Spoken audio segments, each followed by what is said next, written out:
Hello दोस्तों, नमस्कार। केशव शाखा में आपका हार्दिक स्वागत और अभिनंदन है। दोस्तों, आज हम आपको आसनों की श्रृंखला में जिस आसन का वर्णन करने वाले हैं, विवेचन करने वाले हैं, अभ्यास करने के लिए प्रेरित करना चाहते हैं, उस आसन का नाम है वृक्ष आसन। वृक्ष का मतलब होता है पेड़। वृक्ष, पेड़, ट्री। आप लोग देखे होंगे, आपके परिवेश में आप जहाँ रहते हैं उनके पास में या दूर में कहीं भी आप पेड़ देखे होंगे। पीपल का पेड़, आम का पेड़, इमली का पेड़, कई प्रकार के पेड़ होते हैं। सजावटी वृक्ष पेड़ होते हैं, ऑक्सीजन वाले भी होते हैं। तो उसी का वृक्ष आसन, आसन मतलब स्थिति, वृक्ष का मतलब पेड़। मतलब जब वो आप आसन कर रहे हैं तो आपके शरीर की स्थिति दूर से देखने में एक पेड़ की तरह लगे।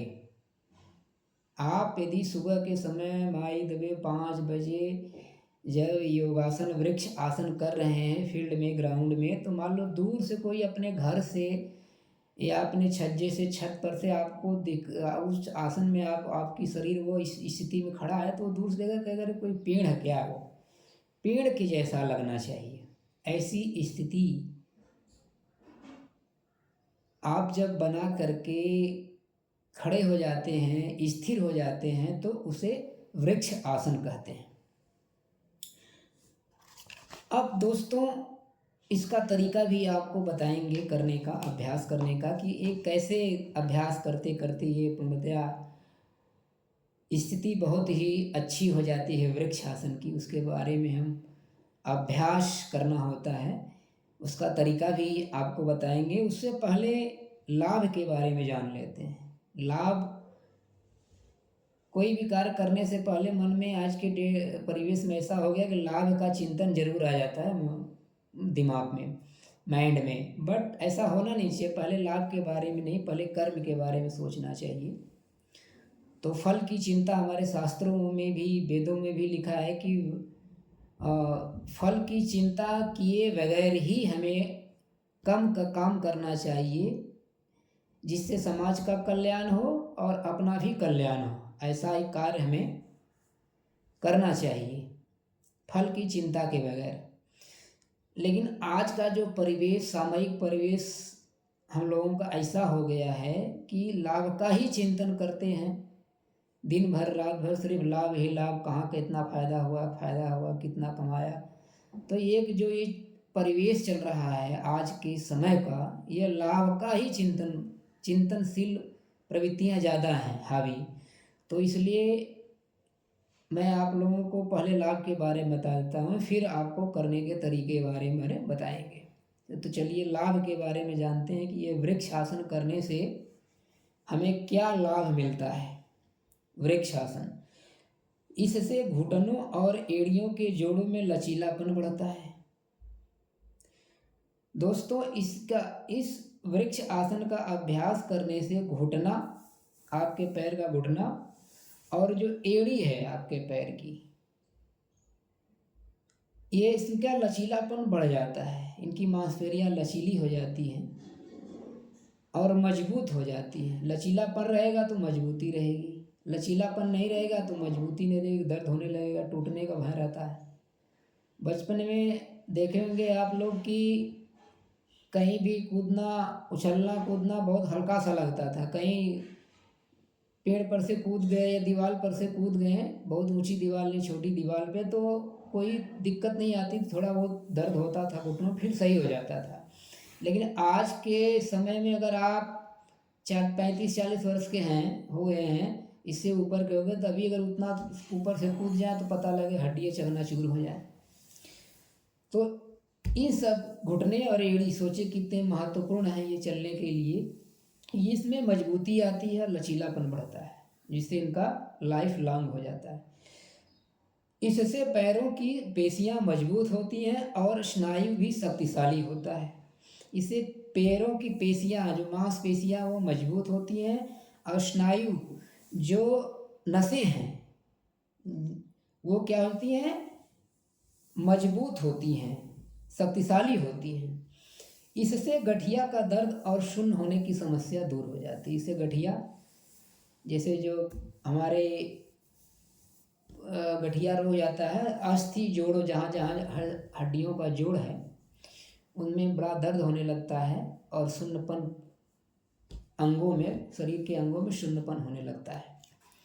तो ये लाभ हैं। तो आपके मन में ये आ रहा होगा तो भाई इस आसन को करने का तरीका क्या है, ये आसन आखिर कैसे किया जाए ताकि इतने सारे लाभ मिल सकें।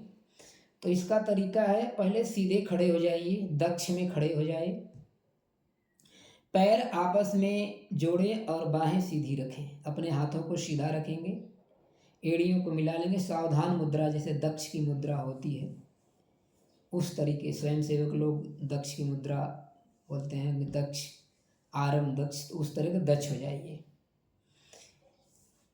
और बाहें सीधी रखिए। दायां पैर उठाइए, दाएं पैर के पंजों को पकड़ करके, टखने को पकड़ करके